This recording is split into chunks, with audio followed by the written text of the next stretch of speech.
Yesterday off camera, I was working on the remote control. When I did that skit with Uncle Dorkle, towards the end there, the mouth stopped responding as I pushed the button. And I found out that this button here, which I replaced with a American-made old stock push button with a steel shank and button on it, these lousy little things here, which is the eye controller right here, it works okay for the eyes. I had one identical to this on this side, which the last time I used Uncle Dorkle was okay, but as I was operating him, I kept pushing this button, which was one of these little dinky things originally, and the mouth was not responding. I'd have to push it about 10 times and it would move about once or twice. So I said, oh no, don't tell me I got a relay problem or the Gordo's board, which is what Jim sent me. Something might happen to that. But no, the Gordo board is fine. It's these cheap Chinese junky buttons here. These things here we used to get at Radio Shack years and years ago. And I used to use them in noisemakers and stuff. But when you want something you're going to be pushing rapidly like that, you want a good button. So I had to change that. And while I was at it, I labeled left and right, head movement, and down and up for the arm. And that way I know what it is. I tried to take this here. I was going to cut a hole in this and mount this on the underside and have just the buttons showing through, but it's very bad. It's going to be very hard for me to cut it. So I put the double face tape on there, as you can see, and I was going to do that because maybe I'd have room to put labels on here. So instead I just marked it on here and that'll be fine. So that's working good. It's working perfectly now. So this is the original. If you remember the original remote, the huge thing with the heavy wire, I had a heavy duty button on it and it was very reliable. So that's what you got to do. You can't use these dinky things, even though there's very little current because it's controlling the Gordo's board that Jim Asbell sent me. You need a reliable switch. And so I dug in my junk box, and fortunately I found this. It's the only one I've got. And I'm not about to take it apart to show you the back side of it, but take my word for it, that switch is probably about 40 years old at least. Okay, now on to what this video is about. Yes, the webcams. The newest one, the Youku.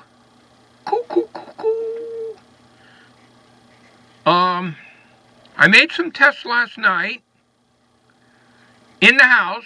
It was about, I don't know, 8:30, 9 o'clock at night.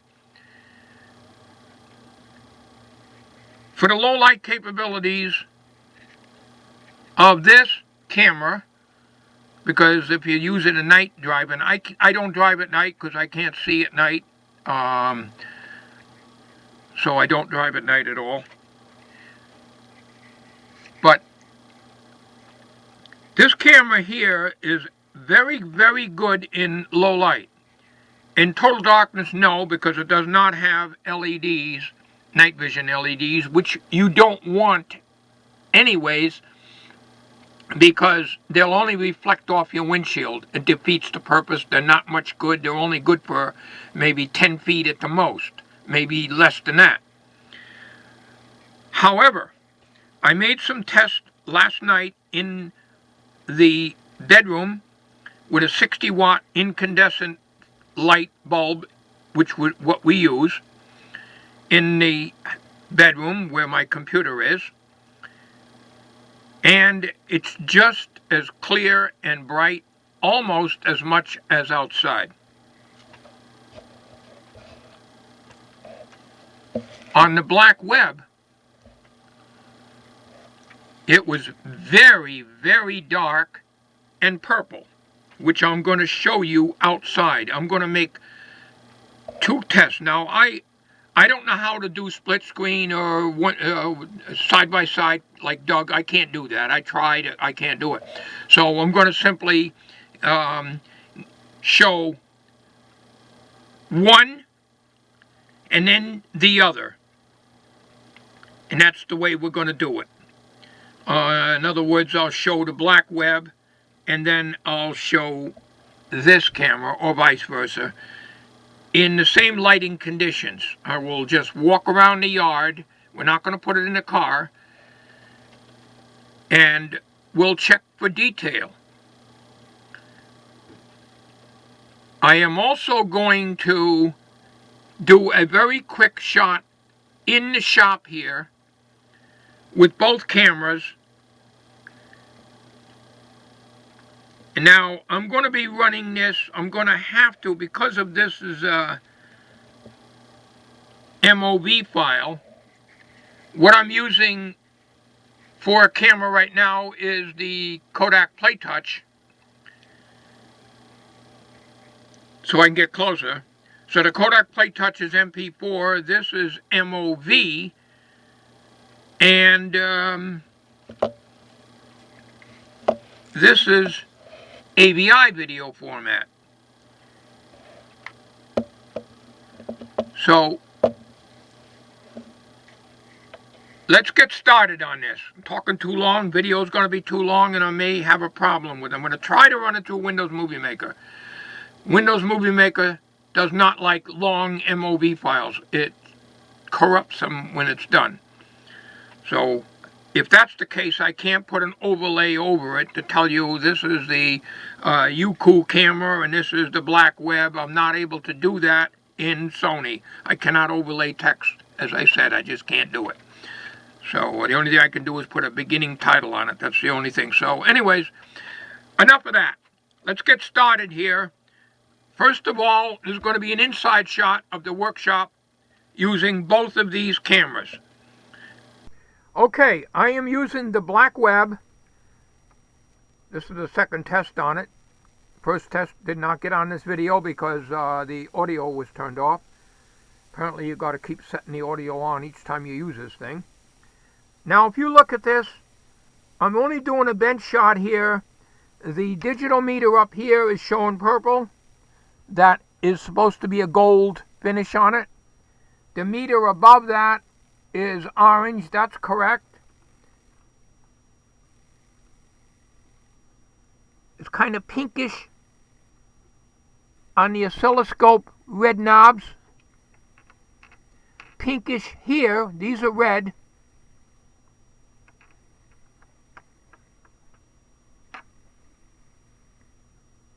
Black battery holders I found in my junk box. And of course, the Uko camera is totally black, but it shows a little bit of fringing. As a matter of fact, it's got a purplish haze all around my hand. At least it shows on the screen. This is a light turquoise box. That seems to be okay. This case is black. This is what I mean. Black shows as purple. All right, we're going to take this outside now. Okay, I am outside, and I'm looking at the screen of the black web. That's what I'm using now, and it shows purple.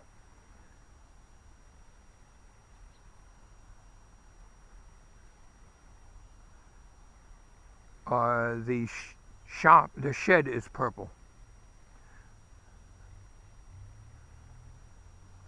So you can see that this camera is not good at all as far as colors.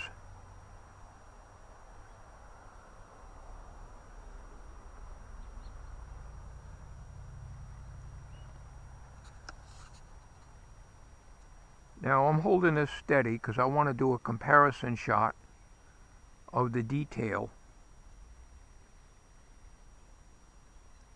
of the video and compare it with the new dash cam that I have. The bird just went in the feeder that time. I am on the Uko camera 720p, just like the black web. If I didn't announce it, both cameras are on 720p. And as you can plainly see, there's no oddball colors. A lot clearer, a lot brighter, and normal colors.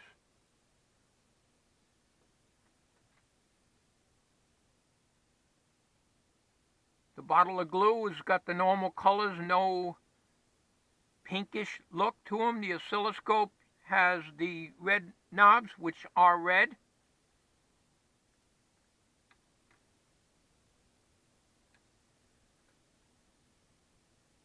The battery pack is normal black. And there's the black web sitting there. And no purple or weird fringing around my hand like the black web. And finally, on the inside video, a black case shows as black, not purple.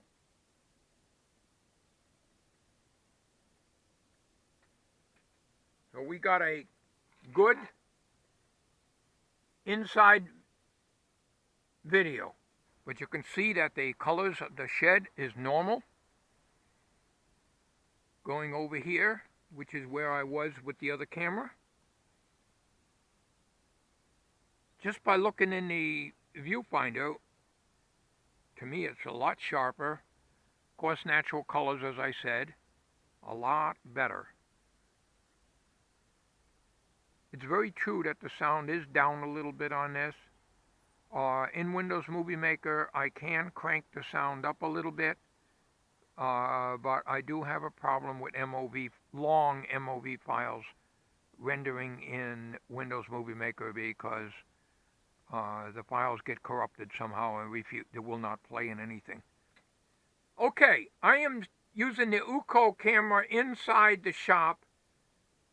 I only have one bulb on. I got the 4-foot light turned off. Now, as you can see, we only got the one LED bulb lighting this shop. Normally, I have the big 4-footer on to give a lot more light. But I want to show you how good this is in a fairly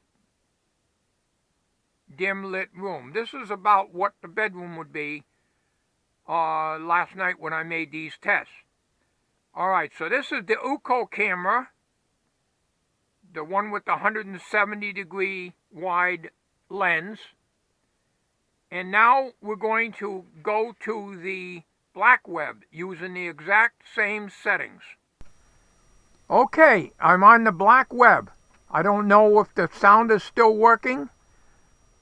I got it. The camera keeps going into daylight. Right now I had to click it to get it to show the moon icon. Alright, so we're on the black web dash cam right now. Same lighting conditions. Only the one light bulb, the 4-footer, is turned off. You can see the difference. I can see the difference. The door,